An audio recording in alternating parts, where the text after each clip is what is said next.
আসসালামু আলাইকুম এভরিওয়ান, আশা করি সবাই ভালো আছেন। আপনারা যারা ইতিমধ্যে মনমাস্টার পোর্টালে আবেদন করেছেন এবং ফ্রান্সের অ্যাপ্লিকেশনের রেজাল্টের জন্য ওয়েট করছেন, এপ্রিলের মাঝামাঝি সময়ে আপনারা রেজাল্ট পেতে পারেন।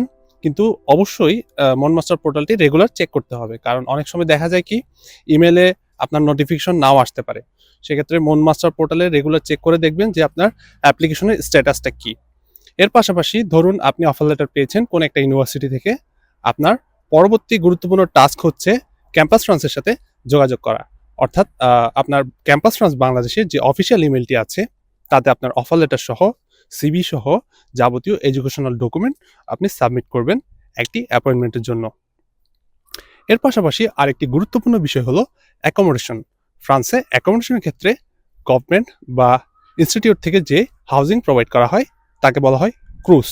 আর তাই আপনারা আপনার যেই গ্র্যাজুয়েট কোঅর্ডিনেটর আছে বা ইউনিভার্সিটির প্রফেসর আছে ওনাদের কাছে রিকোয়েস্ট করবেন যাতে তারা ক্রুজের জন্য আপনাকে ইনফরমেশন প্রোভাইড করে বা যাবতীয় সকল রেকমেন্ডেশন প্রোভাইড করে। অ্যাকোমোডেশনের পর আরেকটি গুরুত্বপূর্ণ বিষয় হলো আপনার ফাইন্যান্সের ক্ষেত্রে অনেকেই হচ্ছে স্কলারশিপের জন্য অ্যাপ্লাই করে।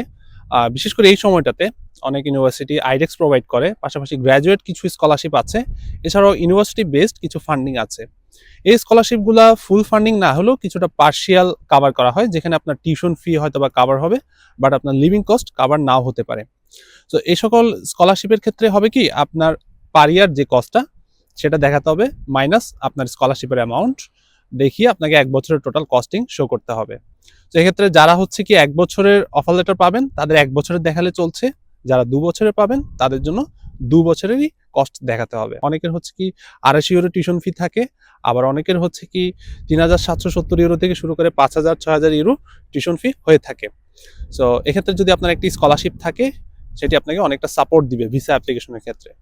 সো দেখা যায় কি আপনার যদি হলিস্টিক প্রোফাইল থাকে, আপনার একাডেমিক এক্সেলেন্স থাকে, একটি স্কলারশিপ থাকে, এক্সট্রা কারিকুলার অ্যাক্টিভিটিস থাকে, এবং আপনি ক্রুসের মতো অর্গানাইজেশন থেকে বা ইনস্টিটিউট থেকে আপনি একটি হাউজিং ম্যানেজ করতে পারেন, তাহলে আপনার ভিসা ফাইলটি বা আবেদনটি অনেকটা স্ট্রং হবে অন্যান্য অ্যাপ্লিকেন্টের তুলনায়। সো ফ্রান্সে হায়ার স্টাডি রিলেটেড বেশ কিছু ভিডিও কন্টেন্ট রয়েছে আমার চ্যানেলে।